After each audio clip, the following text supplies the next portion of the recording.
Oke, assalamualaikum. Ketemu lagi ya. Tadi nggak tahu nih kenapa dokter Muslim sama dokter Santi nggak bisa join. Hmm, oke, kita tunggu ya.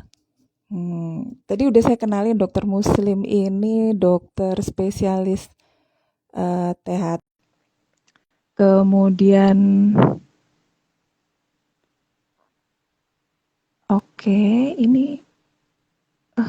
Nah, Halo, halo. Assalamualaikum. Waalaikumsalam. Selamat datang. Gimana? Wah, Hei, aduh. halo, Halo, Dokter Santi, Halo. jenggotnya, Dokter Dian. jenggotnya. Yoi, mantap kan?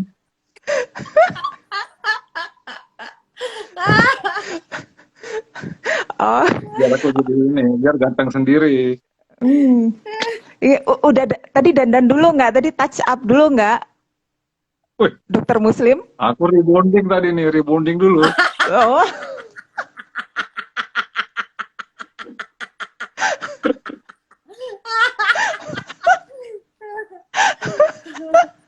Nah, Kak Santi gitu. oke. Sehat semua sehat. Dokter Santi, dokter Muslim sehat. Sehat, sehat, sehat, sehat lagi, Alhamdulillah sehat. kurang Oke, paripurna. alhamdulillah. Ini suatu kehormatan nih. Dapat 2 bintang tamu hebat ya. Terima kasih ya atas waktunya karena antrinya full seminggu ya, dokter. Nunggu Dokter nunggu Santi inilah yang sibuk banget, Dokter Santi. uh, Kita kalau mau ketemu Dokter Santi kan harus jadwalin dulu 2 bulan sebelumnya itu biasanya. oh. Kopinya bagi dong dok, sampai sini minum kopi sendiri. Wah, ini udah habis ya. Pas habis nih kopinya. Wih, oke oke. Nah, eh gimana? Kita mulai aja ya ngobrol. Sebetulnya sih ini nggak ngapa-ngapain sih, cuman ngobrol aja ya. Mungkin sekalian temu kangen gitu kan. Kebetulan kita bertiga nih angkatan 97 ya. Aduh, nggak usah disebut kelihatan tua nanti ya. Satu angkatan lah gitu ya. Cuman kan sekarang karena lagi ngetren COVID dan dokter Santi, dokter Muslim ini kan apa ya, relawan COVID sangat aktif sekali di IG-nya gitu kan. Jadi dan ini titipan bukan titipan ya, pertanyaan-pertanyaannya cukup banyak ya dokter Santi dan dokter Muslim. Jadi terkait dengan COVID ini gitu kan, gimana kita supaya tetap positive thinking, itu kan topik kita ya. Nah, kalau menurut Dokter Santi, eh, gimana dok supaya kita tetap bisa positive thinking? Sebenarnya yang pertama kalau kita ngadepin pandemi dan kita sedih itu normal. Jadi kita mesti Oke. memahami dulu bahwa perasaan cemas, perasaan sedih, perasaan khawatir itu memang bagian dari emosi yang memang harus kita punya ya. Jadi jangan sampai teman-teman itu berpikir bahwa, duh kok aku cemas sih, duh kok aku khawatir sih, kok aku ngalamin rasa yang nggak nyaman sih, ini salah nih dengan saya. Oh enggak, kita cemas, khawatir, ngalamin sedih itu hal yang sangat manusiawi sekali. Hanya saja memang ada batasan kapan itu disebut dengan normal, kapan itu dianggap sebagai gangguan. Kata poinnya adalah Hmm. 2 minggu ya, Dokter Dian, bahwa kalau kita ngalamin suasana perasaan seperti cemas, khawatir, atau sedih yang sudah lebih dari 2 minggu, itu udah mulai tanda-tanda nih butuh dibantu gitu atau butuh melakukan sesuatu. Nah, salah satunya dengan mencoba berpikir positif. Nanti mungkin kita akan bahas tips-tipsnya di belakang ya, Dokter Dian ya. Oke, sip, sip, sip. Nah, sekarang kalau tadi kan supaya tetap positif, karena ini kan bener ya, ada kejadian gitu ya. Kebetulan sih kalau keluarga saya itu kan alergian ya, punya riwayat alergi. Jadi hal yang biasa ya pagi-pagi tuh bersin, hidung mampet, itu tuh biasa gitu kan.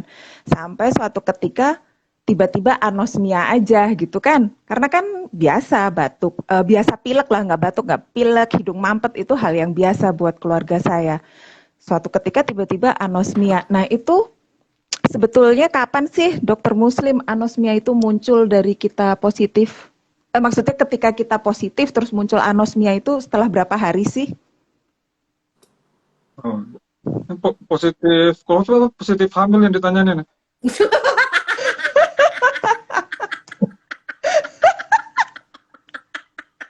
Nanya tuh yang jelas itu kan, jadi kita jawabnya juga enak gitu. Kalau kurang jelas pertanyaannya kan kita bingung jawabnya.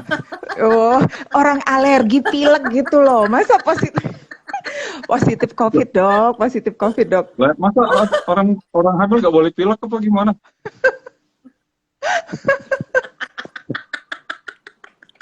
Jadi kalau anosmia kalau pada COVID-19 memang kalau kita lihat itu Dokter Dian ya, itu kan jadi munculnya gejala setelah kita terpapar ya. Itu mungkin sekitar bisa antara 2 sampai 14 hari sebenarnya kalau kita lihat anunya ya, yang ada selama ini gitu. Cuma dengan adanya juga varian Delta yang memang viral load-nya cukup tinggi sehingga masa inkubasinya kan memendek gitu. Jadi sekarang anosmia juga mungkin bisa lebih cepat itu munculnya itu, Dokter Dian. Oke. Jadi kalau untuk saat-saat sekarang ini ya, kalau tiba-tiba kita mengalami gangguan penghidup ya harus waspada ya. Baik dia punya memang alergi atau orang nggak alergi itu harus waspada gitu. Ya akhirnya kan karena tiba-tiba dia anosmia gitu, akhirnya dia kan sudah negative thinking ya, aduh gitu kan, aku positif atau gimana ya, dia udah cemas. Apalagi kemarin barusan ketemu sama orang tua dan segala macam gitu, karena kan nggak tahu kalau dia itu sebetulnya OTG gitu kan, sehingga dia sampai nggak bisa tidur. Nah, ada tipsnya nggak, maksudnya gimana ya supaya mengurangi kecemasan gitu ke Dokter Santi. Ini banyak banget loh yang komen nih. Nanti kapan kita ngundang bintang tamunya kapan nih? Oke, Dok, gimana Dok? Maaf Dok, terdistraksi nih. Gimana Dok? Jadi pertanyaannya gimana tadi Dokter Dian? Jadi pasti ketika tahu, anosmia, padahal kemarin habis ketemu orang tua gitu kan ya. Nah, supaya nggak galau, nggak cemas gitu, harus gimana, Dokter Santi? Kalau kita memang curiga kita mengalami sakit ya, artinya mungkin kita terpapar dan kita terinfeksi. Salah satu cara untuk memastikan bahwa apa yang terjadi kemarin, artinya kita mampir ketemu orang tua ya tentunya orang tua di tracing, itu mau tidak mau harus dilakukan ya. Karena gini, kalau kita bicara kecemasan ini kan diumpamakan kayak efek samping dari pikiran kita yang tidak terselesaikan kan, Dokter Dian. Jadi memang sumber dari cemasnya tuh mesti dicari dulu. Kalau misalnya sumbernya adalah kekhawatiran kita terhadap apa yang kemarin terjadi, ya kita mesti pastikan dulu apa yang kemarin terjadi itu benar atau enggak gitu. Nah, kalau sumbernya sudah terselesaikan, teratasi, kecemasannya seharusnya berhenti juga. Nah, problemnya kalau stresornya sudah berhenti, tapi cemasnya masih, nah berarti ini yang perlu kita telusuri lebih lanjut. Jadi pastikan bahwa pertanyaan di pikiran kita tuh ada jawabannya. Begitu Dokter Dian. Baik. Jadi memang harus cari source, sumbernya dulu ya Dok ya, berarti ya? Sumber kecemasannya. Nah, ya, Dokter Muslim, kalau tadi dari anosmia, kemudian tadi aku udah ngasih list pertanyaan loh sama Dokter Muslim tuh. Kayaknya aku tahu ini kenapa aku performnya kalau sama Dokter Santi ini karena kursinya kayaknya. Aku harus beli kursi kayaknya Dokter Santi nih. Kursinya bagus banget ya. Lah aku kursinya kok yang ini iki. Loh aku kayak apa ya? Tuh masih tuh. Oke, Dokter Muslim. Jadi gimana sih membedakan antara ini pilek alergi atau ini pilek karena COVID dengan orang yang punya riwayat alergi? Anosmianya ya? Bukan, pileknya kan artinya kalau anosmia udah curiga pasti kan itu COVID. Tapi ketika pilek gitu kan ya, Hmm. sebelum anosmia ada pilek gitu kan, ada bersin-bersin gitu. Nah, jadi Hmm. membedakan si pilek dan bersin ini memang alergi seperti biasa atau ini karena COVID, bisa dibedakan nggak dok? Ya, pertama harus kita pahami dulu ya, Dokter Dian, bahwa orang yang kena COVID itu kan sebenarnya sekitar 80% itu ya gejala ringan atau malah tanpa gejala ya. Jadi orang-orang yang tidak ada Mhm. gejala juga bisa positif sebenarnya. Nah, untuk membedakan pilek itu memang terus terang ya agak sulit, Dokter Dian. Nah, mungkin kita Hmm. bisa lihat kalau pilek yang kena alergi misalnya itu kan dia memang menahun tuh. Memang udah beberapa tahun Mhm. ini sering pilek-pilek. Kemudian yang khas kalau pada pilek alergi misalnya disertai bersin-bersin ya. Nah, itu mungkin bisa kita kita apa namanya? Ada yang khas ya pada orang alergi gitu. Mhm. Kemudian misalnya kita lihat data gangguan hidung tersumbat misalnya Dokter Dian. Nah, itu kan pada orang yang kena COVID itu jarang sekali ya, mungkin cuma sekitar 1 dari 25 orang yang menderita keluhan hidung tersumbat gitu. Nah, sehingga Oke. yang kita lihat memang nanti anosmianya, anosmia pada orang yang pilek karena alergi misalnya ya, itu berbeda. Mhm. Kalau pada COVID kan datanya tiba-tiba langsung berat itu gangguan anosmianya ya. Nah, kalau pada orang mungkin Mhm. dengan alergi mungkin bisa pelan-pelan itu. Tergantung juga derajat pileknya. Orang semakin pilek itu kan semakin berat pileknya semakin udem ya di apa membengkak mukosa di hidung semakin menyempit sehingga dia Mhm. mengalami gangguan anosmia itu Dokter Dian. Nah, kemudian kita lihat juga tuh Oke. gangguan anosmia pada COVID yang khas itu sering disertai gangguan disgesia. Jadi nggak cuma gangguan penghidut atau penciuman, tapi juga dia apa namanya indera pengecapnya juga berkurang tuh. Makan soto misalnya nggak Hmm. terlalu enak lagi rasa sotonya ya. Nah gitu. Jadi ada juga disgesia gitu. Nah kemudian tadi Oh. yang khas juga itu ya tersumbat itu. Kalau orang pilek atau sinusitis kan sering disertai tersumbat. Nah, berbeda pada orang yang anosmia karena infeksi COVID. Dia nafasnya masih plong itu dia. Hmm. Nah, tapi dia mengalami gangguan penciuman atau gangguan penghidu ya. Kalau penciuman itu soalnya cium itu kan kissing ya, mungkin lebih tepat kalau istilah penghidu ya, gangguan penghidu. Gagian penghidu. Dia setuju nggak? Oke. Ya kan? Cium itu kan kiss ya, penciuman. Kalau bahasa Indonesia mungkin lebih tepat kalau kita pakai istilah penghidu ya, istilah Penghidu. Betul, walaupun jarang betul. digunakan tapi mungkin lebih tepat ya. Sesuai Eh, KKB ya. Yes. Apa tuh KKB? KKB itu? KKB Kamus Kamus Besar Indonesia KBI. Oh, KBBI. Kamu ya. Bahasa Indonesia.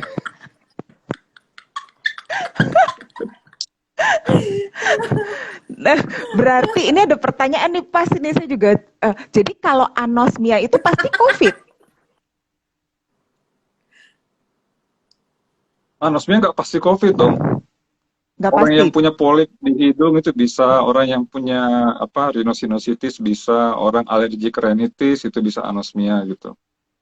Nah, Jadi nggak cuman karena selalu. sekarang kita kan sekarang lagi pandemi tuh. Jadi kalau ada gangguan penghidu yang apa gangguan penciuman yang tiba-tiba ya kita tentu harus ini ada terdiannya harus waspada ya gitu. Hmm. Karena sekitar 85% kan orang dengan COVID memang menderita itu gangguan anosmia sehingga memang harus diwaspadai sebagai salah Oh. satu gejala khas ya. Bahkan kadang kan itu salah satu cuman muncul sebagai satu-satunya gejala tuh. Dia nggak ada batuknya, nggak ada Hmm. demamnya, tapi dia anosmia. Itu banyak kasusnya juga, Dokter Dian. Sehingga harus menjadi Jadi kehati-hatian kalau kita ketemu kasusnya ya. sampai terbukti bukan COVID ya. Ya, Baik. Nah, Dokter Santi, kalau apa sih, gimana caranya membujuk orang tadi ya, supaya mau tes swab kayak gitu ya? Kan kadang-kala ada yang denial ya, denial apa sih? Enggak ah, nggak apa-apa gitu. Aku baik-baik aja kok. Ini mah flu biasa gitu kan. Nah, gimana caranya untuk ngebujuk entah temen, entah saudara, ayo dong swab gitu. Gimana dok? Ya, jadi pada prinsipnya kadang-kadang di saat kita itu menemui keluarga kita atau saudara kita kok gejalanya mengarah ke COVID, kita tuh udah cemas dulu ya. Kita panik, waduh nih Mhm. COVID nih gitu. Sehingga kadang ekspresi emosi kita saat menyarankan itu kayak memburu-buru gitu kan, kayak memaksa Mhm. gitu.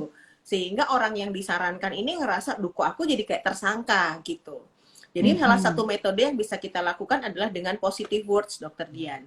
Jadi menggunakan kalimat-kalimat yang tidak straight gitu ya, kayak jangan menggunakan kata-kata harus, jangan menggunakan kata-kata sekarang, tapi kita bisa pilih dengan kalimat sebaiknya, saran saya, bagaimana kalau misalnya segera. Jadi sebenarnya sama pada prinsipnya.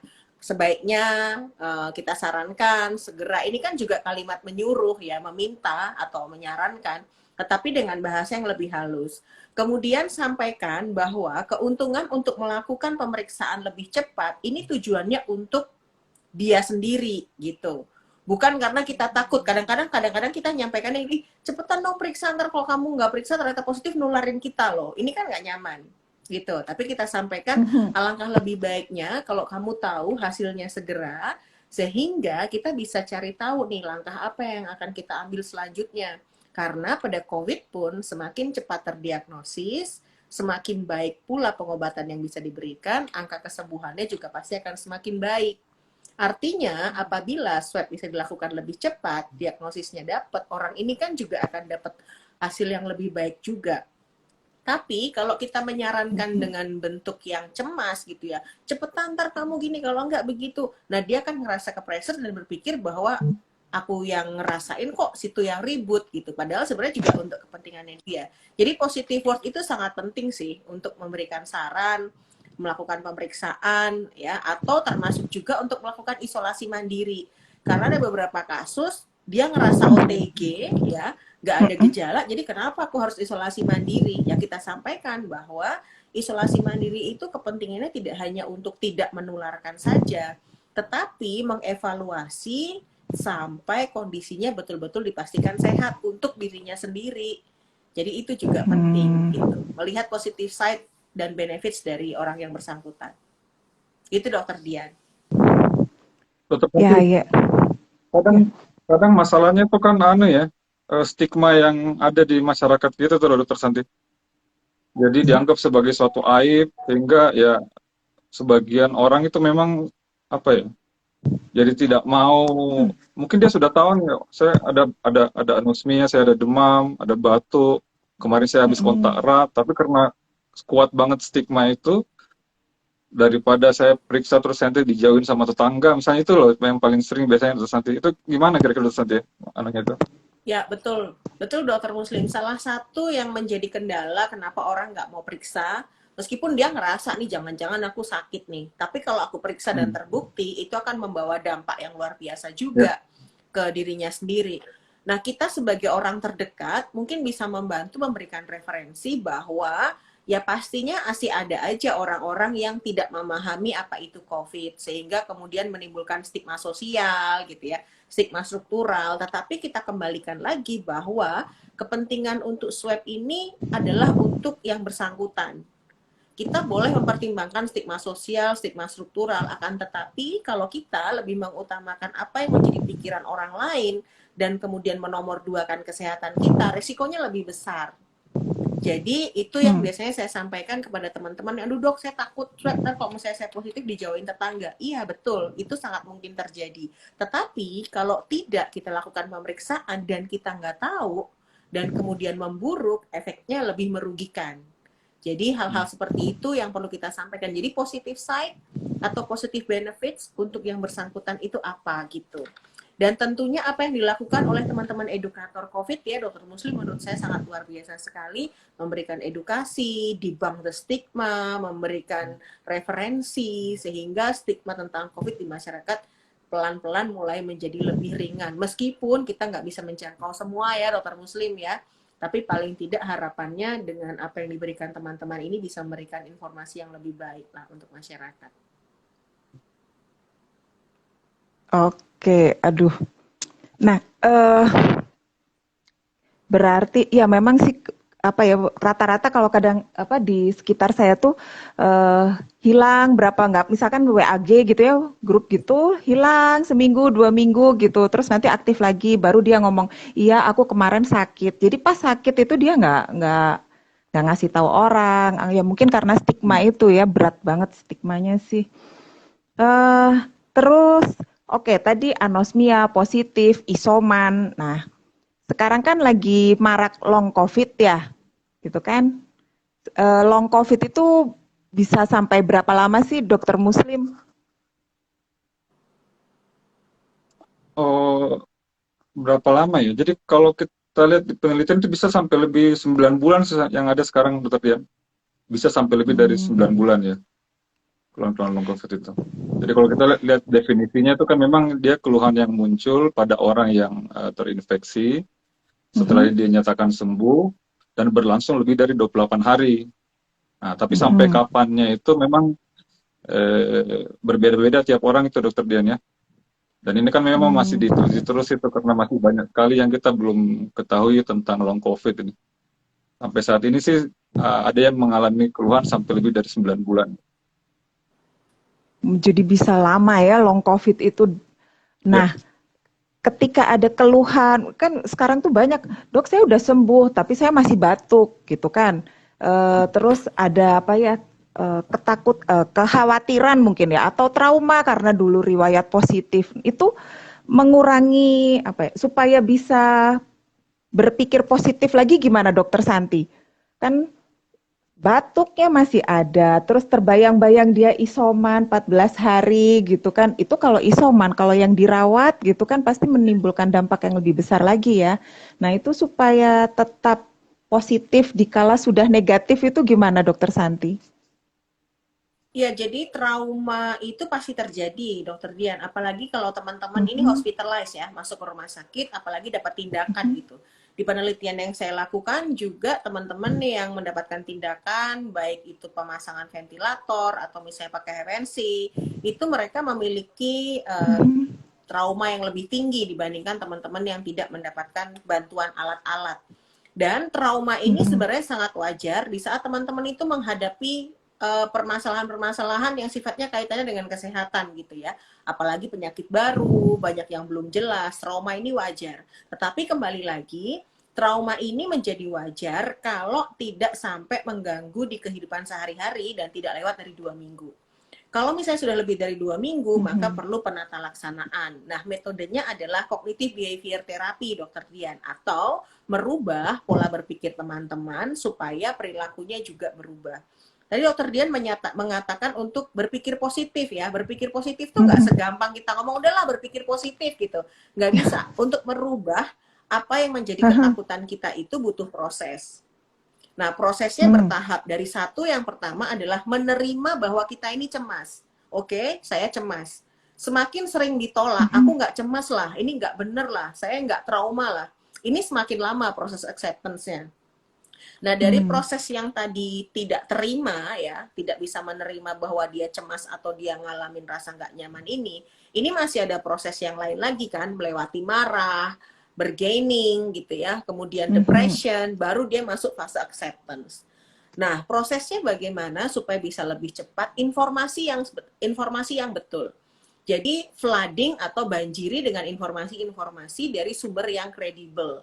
Membaca berita dari sumber yang hmm, betul. Saya selalu menyarankan klien-klien saya hanya memilih 4 sumber yang dia baca. Pilih gitu, nggak boleh lihat dari sumber yang lain.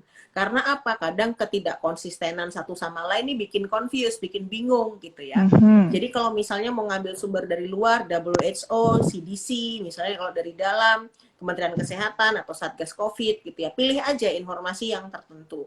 Nah, dari situ referensi-referensi yang dimiliki di otak akan diolah sama otak sebagai sarana atau modal penyelesaian masalah. Inilah yang disebut dengan metode berpikir positif. Jadi mengambil penyelesaian mhm, masalah dari referensi yang dia dapat. Jadi menghadapi masalahnya dengan mencari referensi. Nah, kalau nggak berpikir positif, jadi overthinking kan? Atau kalau nggak berpikir positif, menghindari kecemasannya. Begitu, Dokter Dian. hmm. Baik. Eh, Jadi tadi itu apa 4 referensi ya, maksimal 4 gitu ya dok ya? Ya, untuk teman-teman yang ngalamin kecemasan ya, atau teman-teman yang ngalamin kecemasan, ngalamin Mhm, trauma gitu, batasin 4, durasi juga dibatasin. Saya biasanya sampaikan mhm, maksimal 2 jam lah baca referensi. Tapi kalau untuk teman-teman yang mungkin tidak mengalami kendala, silahkan mengikuti berita-berita dari teman-teman edukator gitu ya, atau misalnya informasi yang lain, nggak apa-apa. Tapi kembali lagi, source yang kredibel, baca berita yang dipercaya, yang terpercaya. Karena apa? Berita negatif, berita hoax, itu ngasih referensi buruk ke otak kita. Dan itu yang bikin teman-teman akhirnya berada di dalam fase cemas terus-menerus, Dokter Dian. Dan akhirnya nggak bisa berpikir positif tadi. Dokter Santi, ini saya yang jadi pertanyaan saya nih, kalau pasien di rehab itu kan apa ya, kita bisa memberikan edukasi, kita bisa memberikan exercise kalau pasiennya itu apa ya, kalau pasiennya itu juga nggak ada stresor gitu kan, maksudnya dia nggak kepikiran, karena kan kalau kadang dokter rehab itu kan melihat pasien itu dari psikososialnya, jadi nggak cuma sakit fisiknya aja kan, tapi riwayatnya bagaimana gitu ya. Nah, kapan sih sebaiknya kita konsulkan ke psikiatri? Kalau kecemasannya lebih dari 2 minggu Ya, tadi, jadi, atau yang seperti apa? ya, yang jelas kalau muncul yang namanya gangguan konsentrasi, ya, kelelahan yang terus-menerus, penurunan fungsi, ini sudah merupakan tanda-tanda, Dokter Diana. Kadang-kadang kita itu melihat gangguan mental itu bentuknya mengeneralisir ya. Orang kalau depresi harus sedih gitu kan.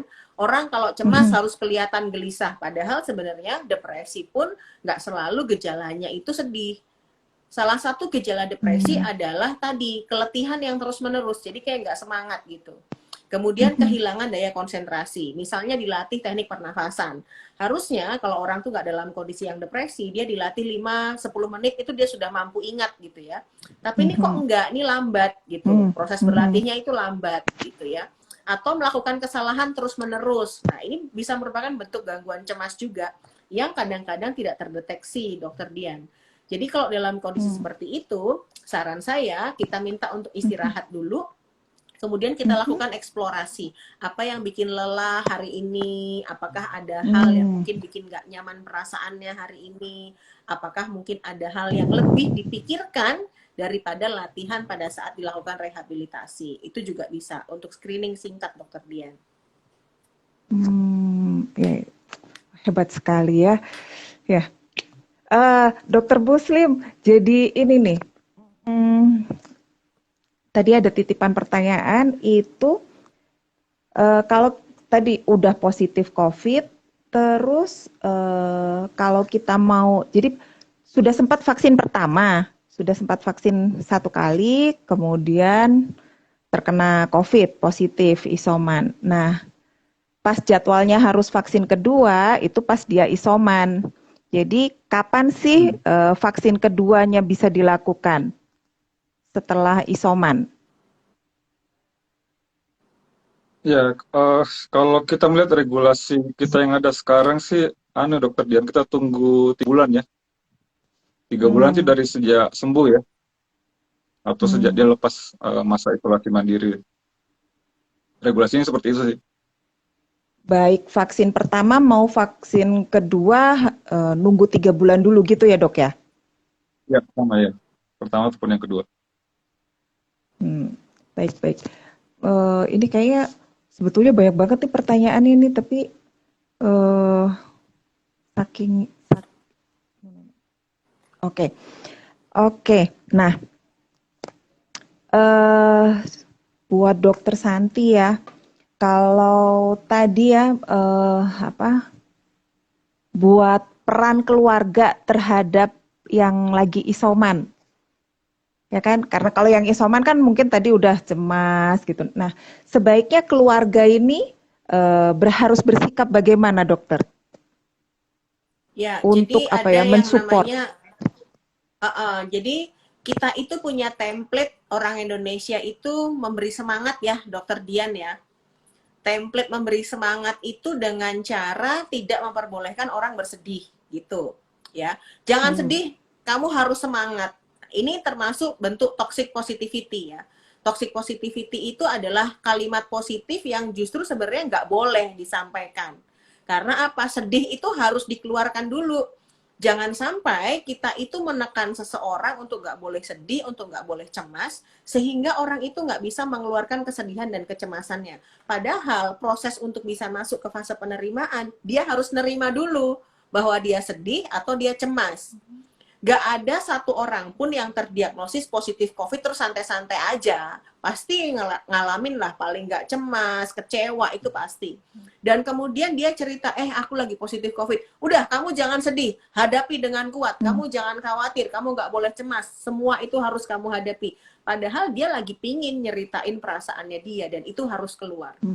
Kemudian yang berikutnya adalah kita ini juga meminta orang yang mengalami sakit ini gitu ya, keluarga contohnya kita, seakan-akan kita wajib menasehati ya. Makanya kamu besok-besok lagi kalau ini harus begitu, makanya ibadahnya dikuatin, makanya kamu jangan gini, makanya jangan gitu. Padahal sebenarnya nasihat-nasihat itu tidak diperlukan saat orang ini sedang mengalami COVID. Yang paling dibutuhkan adalah diberikan rasa nyaman dan rasa aman.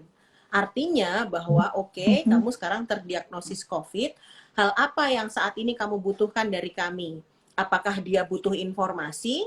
Apakah dia mungkin butuh bantuan finansial? Apakah mungkin dia butuh bantuan obat-obatan? Nah, tawaran-tawaran seperti ini yang sebenarnya dibutuhkan. Tetapi ya karena kita sudah template ya gitu ya, udah dikencengin ibadahnya biar cepat sembuh gitu ya. Makanya banyak-banyak bersyukur biar cepat sembuh gitu ya.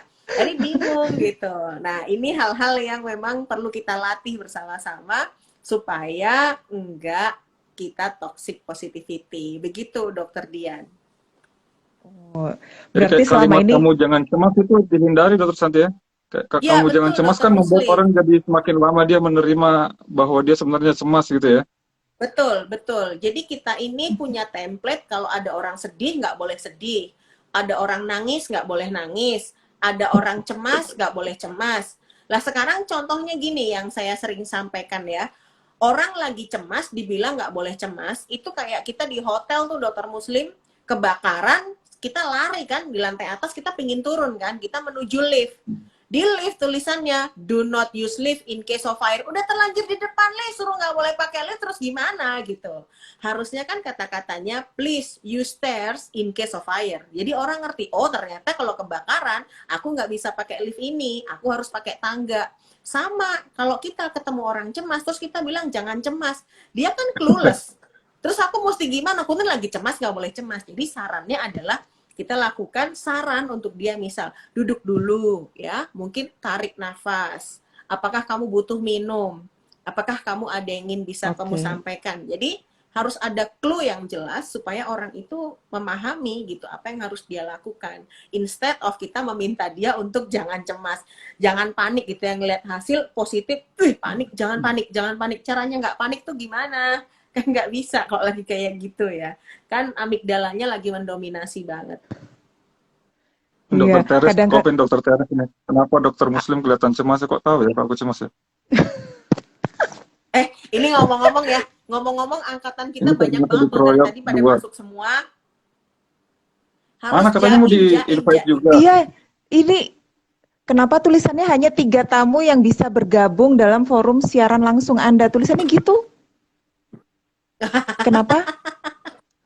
Iya, dari tadi aku mau nambahin, ada Arif, ada Rendra kalau nggak salah tadi juga ada, tapi tulisannya hanya 3 tamu yang bisa bergabung dalam forum siaran langsung Anda. Gimana caranya supaya menambah? Oh, tunggu. Dokter Santi mungkin yang paham itu, yang pakar. Gimana Dokter Santi? Caranya gimana? Nggak bisa, ini aku mau nambah nih nggak bisa. Tuh. Iya, mungkin tadi setnya sudah begitu Dokter Dian. Oh gitu ya? Oh. Ada settingannya ya, Dokter Santi ya? Ada di sebelah mana ya settingannya? nih, Susan, apa kabar Susan? Tuh. Halo Mbak Susan. Kamu kok Iya nih. panggil Mbak Susan? Kan kita seangkatan. Hai, Kita kan live kan aku Mbak Yu. harus jaim tuh. Namanya live kan jaim tuh. Oh, jaim. Oke. Dok, ini ada yang nanya nih, obat penenang perlu nggak sih? Ya, jadi gini nih teman-teman, saya juga seneng banget kalau disuruh minta jelasin ini ya, karena gini, teman-teman itu kadang mungkin salah mengartikan apakah itu obat cemas gitu ya, anti anxiety dengan antidepresan.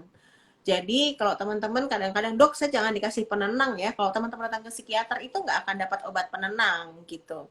Tapi teman-teman itu akan dapat obat anti anxiety atau anti insomnia atau anti depresan. Tergantung basic dari munculnya keluhan-keluhan itu apa. Apakah mungkin lagi dalam kondisi gangguan mood, maka nanti akan dapat anti depresan. Kalau misalnya ternyata cemas yang mendominasi akan dapat anti cemas. Kalau kemudian ada gangguan keluhan tidur, penyebabnya depresi, dapatnya antidepresan, bukan obat tidur. Kalau nggak bisa tidur, dikarenakan gangguan cemas, dapatnya anti cemas. Jadi nggak akan dapat obat tidur. Karena tidur ini adalah gejala yang muncul, kan? Bukan sumber dari penyakitnya. Jadi kita nggak ngobatin lantai yang basah karena genteng bocor, tapi kita bantu memperbaiki genteng bocornya gitu. Jadi kalau misalnya teman-teman, loh kok saya nggak dapat obat tidur dok gitu, ya karena memang bukan tidurnya yang kita perbaiki, tapi sumber dari nggak bisa tidurnya itu. Dan teman-teman juga jangan merasa bahwa kalau dikasih obat sama psikiater tuh akan kecanduan, enggak. Kalau obatnya ini adalah inhibitor, kayak misalnya SSRI ya, selective serotonin reuptake inhibitor, itu kan menginhibit, jadi dia nggak akan bikin kecanduan gitu. Obat-obatan yang bikin kecanduan tuh eksitator, jadi kalau inhibit tuh enggak. Seduh sendiri ya Om. Apa? Dia seduh sendiri. Oh iya dong. Itu.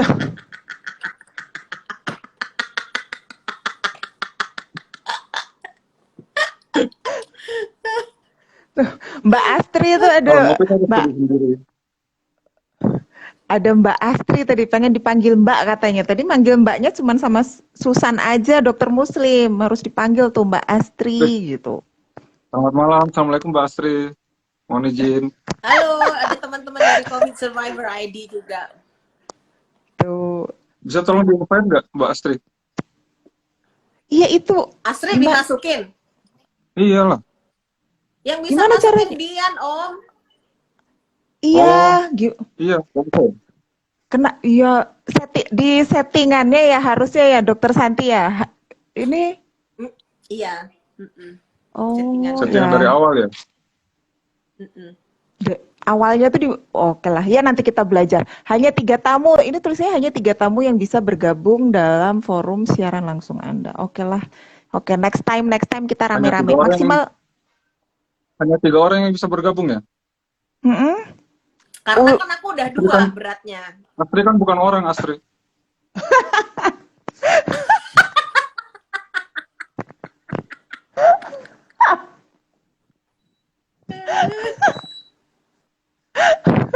Aduh, tuh kan langsung tuh.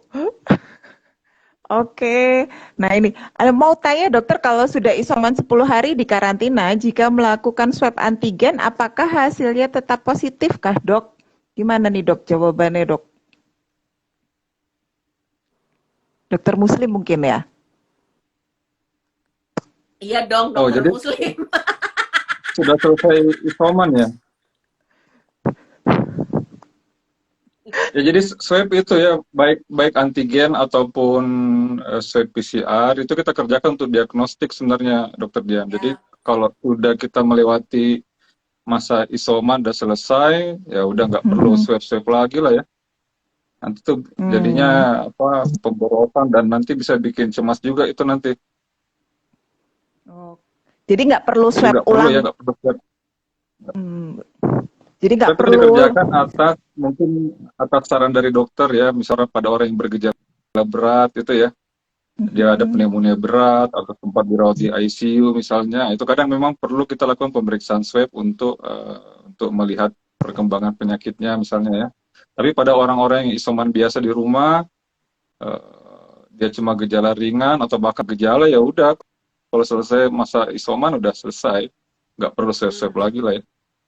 Kecuali bang swab ya, kalau bang swab nggak apa-apa. Karena itu bisa menimbulkan cemas loh, dokter Dian. PCR bolak-balik itu saya punya banyak pasien yang ngalamin kecemasan itu karena PCR-nya tuh nggak segera negatif gitu. Padahal sebenarnya secara klinis ini sudah dinyatakan sembuh sama dokter, tapi mungkin ada beberapa persyaratan atau apa yang meminta untuk PCR negatif dan belum negatif-negatif, akhirnya justru muncul kecemasan. Nah, iya betul. Itu juga apa syarat yang harus negatif itu loh. Yang apa mungkin jadi cemas ya karena ada juga teman saya memang syarat masuk kerjanya harus negatif gitu kan padahal sudah isoman 14 hari dan sudah tidak ada gejala gitu. Berarti mungkin kebijakannya kali ya harus mengikuti aturan WHO itu ya, tidak perlu swab ulang di akhir gitu ya. Ya, betul. Memang masih ada beberapa HRD di perusahaan itu yang minta untuk PCR negatif ya. Bahkan ada kemarin juga PCR negatif atau dengan CT harus berapa gitu ya. Jadi memang regulasi itu harus kita sering sosialisasikan lagi gitu supaya ini tidak menghambat pekerjaan teman-teman. Tadi dokter Muslim kalau kita bicara stigma itu masuk ke stigma struktural itu. Jadi teman-teman penyintas ini dirugikan dengan kebijakan-kebijakan yang sifatnya ya saya sangat memahami sih untuk keamanan mungkin awalnya ya. Tapi kan seiring dengan waktu sudah semakin jelas bahwa kriteria lepas isolasi itu adalah kriteria yang sebenarnya cukup bisa digunakan untuk dasar masuk kembali bekerja.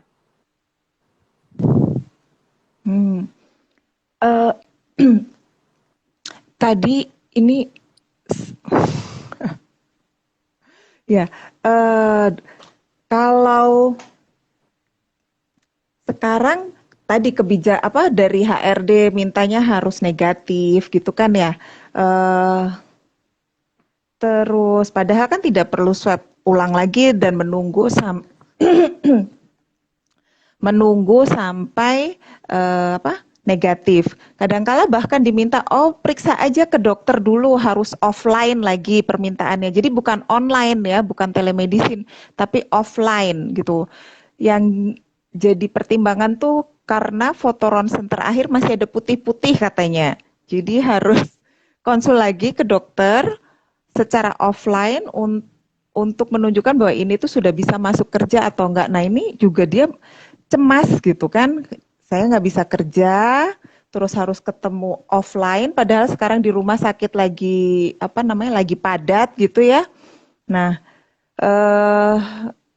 bagaimana cara kita menenangkan pasien yang cemas itu, Dokter Santi? Bukan, ya, gimana dok? Ya, kembali lagi Dokter Dian, tadi juga teman-teman dari COVID Survivor Adi mengatakan ya bahwa seakan-akan kalau misalnya masih ada gejala sisa gitu, itu tuh kesannya virusnya masih ada ya kan. Kalau kita bicara PCR kayak kemarin kita juga sempat diskusi ya dokter Muslim, seakan-akan kalau PCR positif itu masih ada virus, tapi ingat bahwa bisa saja bangkai kan, karena alat PCR kan nggak bisa membedakan apakah hidup apakah mati. Nah, kita bisa memberikan informasi-informasi seperti ini, Dokter Dian, kepada pasien kita. Dan saya beberapa kali mencoba menjembatani dengan pihak HRD, gitu. Apalagi untuk teman-teman yang mohon maaf, sistem pembayarannya ini harian. Jadi kalau teman-teman yang sistem pembayarannya harian, kita bisa bayangkan sehari, 2 hari dia tidak bekerja, itu kemudian bagaimana nanti untuk kondisi teman-teman yang tidak bekerja ini. Jadi memang advokasi untuk kelaikan kerja ini perlu kita galakkan lagi ya. Mungkin nanti kita perlu bekerja sama dengan bagian kedokteran okupasi ya untuk melihat lagi atau memberikan advokasi untuk kelaikan kerja teman-teman gitu. Apalagi kalau misalnya kayak nakes ya. Nakes ini kan bener-bener kita ini kan terbatas banget orangnya gitu. Bayangkan kalau nakes ini harus masuk dengan PCR negatif, sedangkan bisa saja 3 bulan itu PCR-nya masih positif terus. Akhirnya teman-teman yang bekerja dengan kekurangan tenaga yang lain, ini akan jadi burnout, kan jadi bisa sakit semua. Jadi hal-hal seperti itulah sistem yang mungkin harus kita buat bersama-sama gitu ya, dari berbagai macam pihak. Jadi memang penanganannya bisa lebih komprehensif begitu. Setuju kan ya dokter Muslim ya? Setuju banget. Serius apa sih aku nggak setuju kalau Dokter Santi yang bilang. Aku nih tadi ada yang komentar GT, GT kayak arah balapan. Ini menyebalkan kata-kata itu. Ternyata kita agak Ada dekat itu. Arundito itu tadi pasti dari Purwokerto ya, bosnya Purwokerto.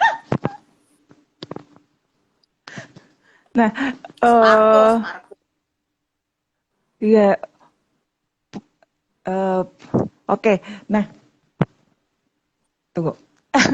Eh, pasien long COVID itu kalau tadi kan kita ngomongin PCR-nya masih positif, bahkan ada yang bilang tadi di situ ada yang 3 bulan, 2 bulan PCR-nya masih positif, padahal syaratnya harus negatif. Oke, nah kalau pada kasus ini long COVID gitu kan, karena dia masih mengeluh lelah, mudah capek gitu kan ya, apa? Ada batuk atau mungkin masih ada sesak gitu kan. Menurut Dokter Santi loh ya, jadi di kantor itu perlu ada regulasi nggak dok? Khusus gitu loh, karena kan pasti mungkin kapasitas kemampuan kerjanya kan jadi menurun ya dok ya. Ya. Ya, dokter Jen, ini juga beberapa kali saya bahas ya kaitannya dengan long COVID dengan psikosomatik gitu, dengan psikosomatis ya.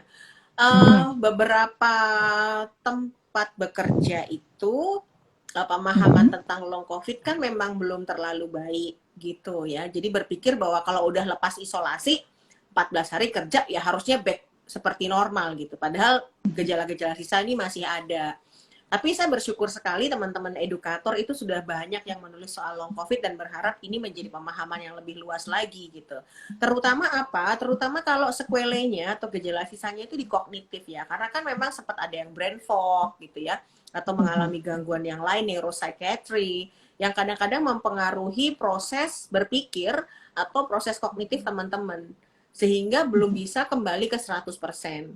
Nah, ini yang perlu dipahami oleh pihak manajemen bahwa memang produktivitas teman-teman penyintas ini akan kembali 100% itu tidak bisa sama persis, bervariasi banget.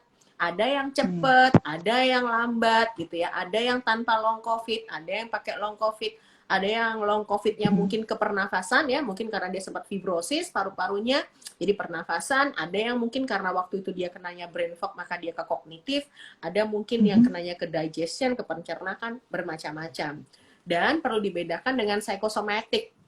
Kalau psikosomatik itu stresornya sangat jelas, didasari dengan kecemasan atau depresi gitu ya. Dan kemudian kalau dari psikosomatik ini tidak ditemukan adanya kondisi-kondisi pemeriksaan yang mendukung ke arah keluhannya itu dan membaik dengan terapi anti-anxiety atau antidepresan.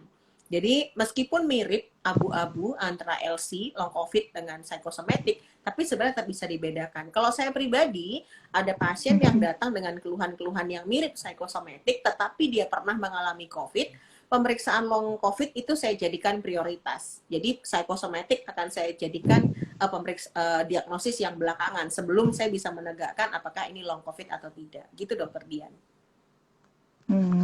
Baik dok. Baik. Jadi Dokter Santi pernah nggak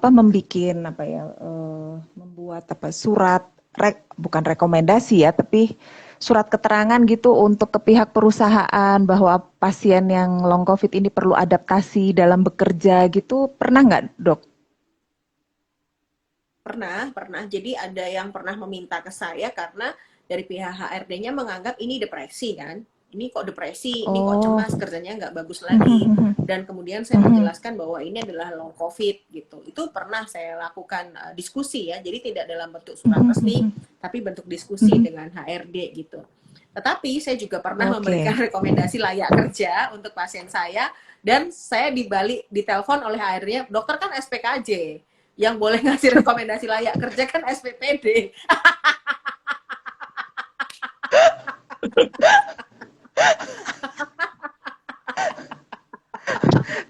Emang SPKJ tahu COVID kata manajemennya.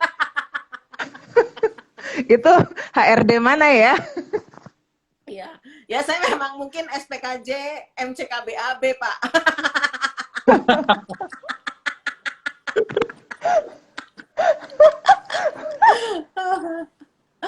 Aduh, ya nggak apa-apa sih. Aduh. Lika-liku selama pandemi itu luar biasa banget. Jadi menurut saya itu adalah bagian dari belajar ya.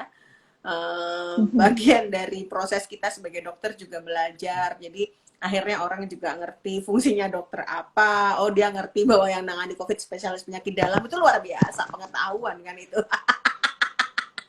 Ya, tapi mungkin teman-teman di sini banyak yang belum paham juga Dokter Santi ya. Jadi namanya psikiatri itu dokter spesialis jiwa. Jadi sebelumnya itu dia adalah dokter umum juga sebenarnya.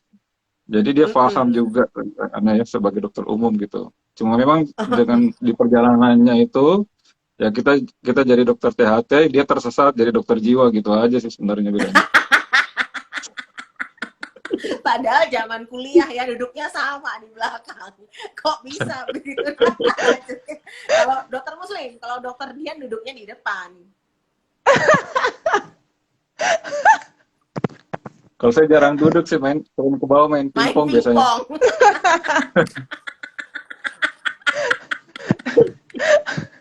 Dia banyak ngebolosnya, tapi sekarang jadi keren banget. Nah, apa namanya? Kadang juga di perusahaan gitu. Ini tadi ada yang bilang juga nih diskriminasi. Ya. Jadi ada banyak kasus diskriminasi gitu ya di sebuah perusahaan. Jadi mungkin trennya nanti banyak mungkin sosialisasi gitu ya Dokter Santi ya ke perusahaan-perusahaan gitu. Karena kan pasti penderita long COVID ini banyak kan. Ada datanya nggak Dokter Muslim long COVID? Berapa orang gitu di Indonesia banyak ya? Kalau sekarang kita aja udah berapa? Hampir udah 3 juta kan kita yang positif berapa? 3 juta ya? Ya kalau data yang ini saya belum baca lagi ya Dokter Dian ya, berapa persen yang menderita ya. Tapi pada prinsipnya semua orang yang terinfeksi itu memang punya peluang yang sama untuk menderita itu long COVID ya. Paling sering yang tadi disebutkan itu memang jadi gampang dari sekian banyak keluhan long COVID itu yang paling sering biasanya itu mudah lelah, terus gampang sesak biasanya kegiatan apa dikit dia aktivitas fisik terus gampang sesak gitu. Mudah lelah dan gampang sesak.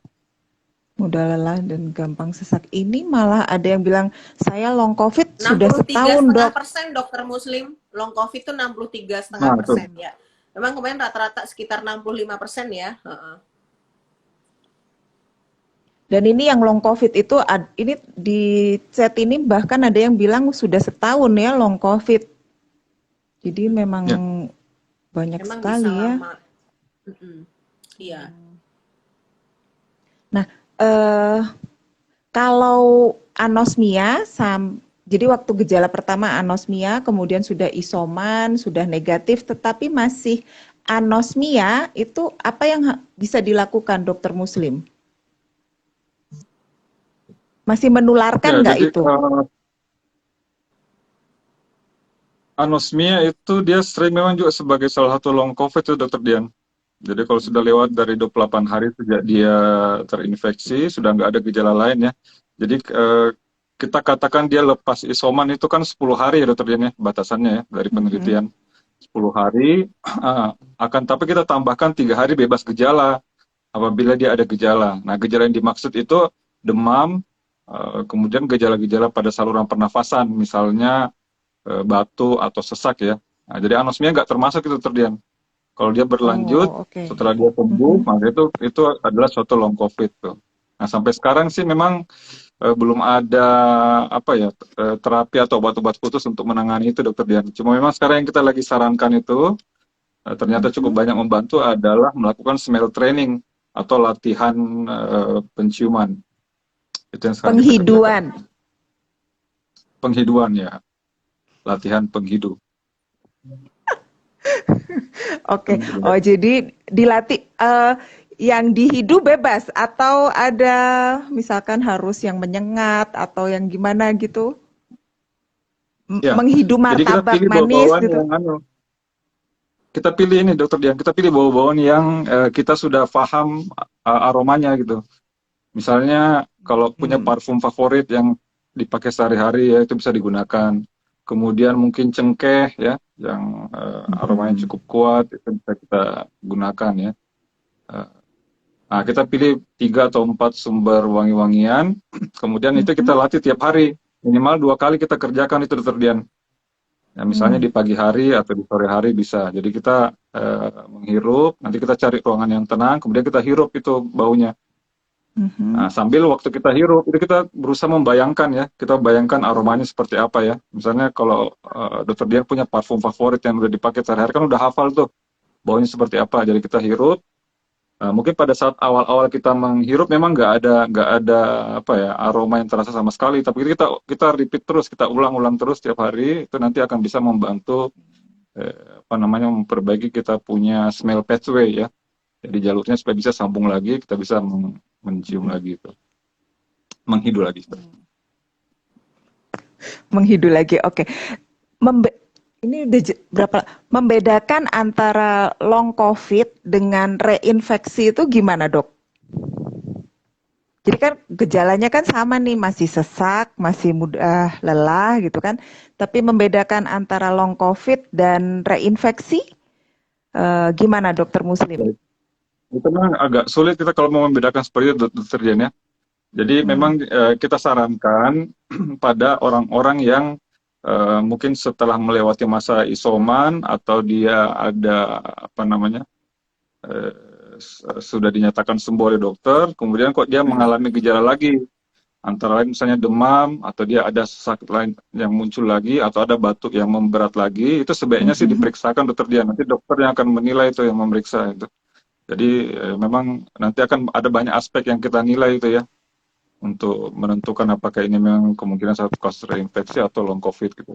Jadi memang buat teman-teman yang sudah sembuh, tapi kemudian muncul gejala-gejala demam atau mungkin gejala saluran pernafasannya yang berat ya, ada sesak lagi, batuk lagi, itu sebaiknya sih berkonsultasi ulang dulu dokter Dian. Baik. Nah ini nggak terasa ya udah hampir 1 jam. Tadi Dokter Santi mungkin bisa diberikan tips supaya tetap positif dikala PCR positif, gimana Dok? Ya, yang jelas kita harus menerima dulu bahwa apapun yang terjadi pada kita, itu kita nggak bisa putar kembali atau kita nggak bisa lawan. Nah, jadi kalau misalnya kita positif ya, kok aku positif, coba seandainya aku nggak positif ya. Jadi kita berpikir tentang apa yang harus saya lakukan untuk mengatasi kondisi ini. Jadi supaya kita bisa tetap berpikir positif, dialihkan pola berpikirnya dari bertanya kenapa menjadi bagaimana.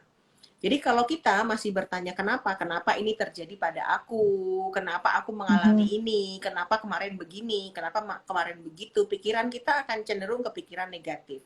Tetapi kalau kita bisa merubah ke bagaimana aku bisa membuat kondisi ini menjadi baik, dan apa langkah yang harus aku ambil, maka nanti otak kita akan mencari referensi yang baik untuk bisa berpikir ke arah positif, Dokter Dian.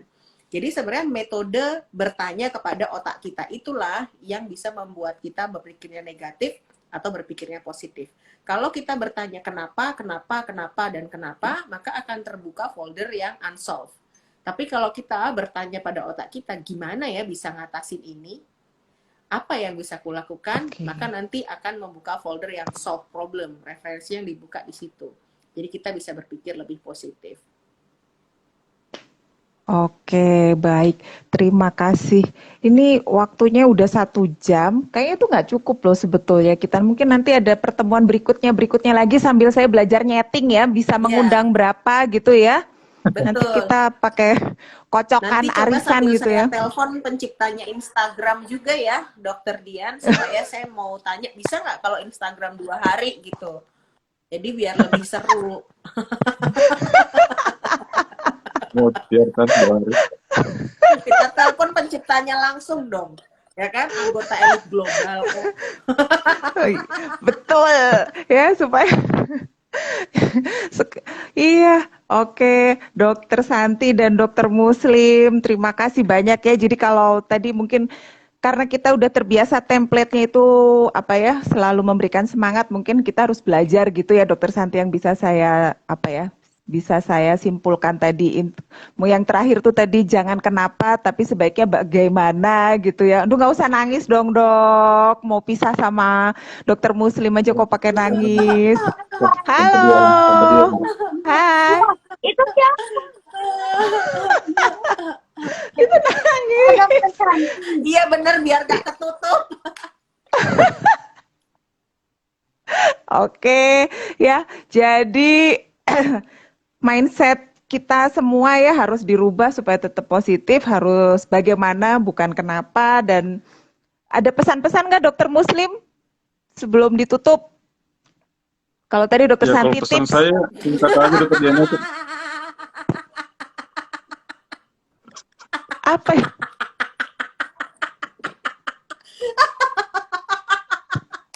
Om, disuruh Kok kasih bisa ya? pesan-pesan, bukan pesan es teh sama kopi, Om. Disuruh kasih pesan-pesan. Emang itu gimana? Cara uji.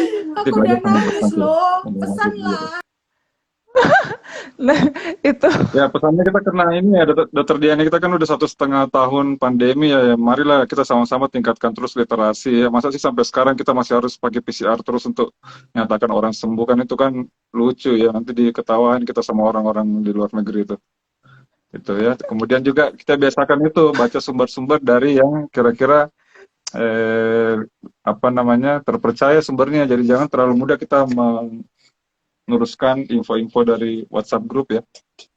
oke. Betul, Universitas Dokter Muslim, WAG. sangat setuju saya.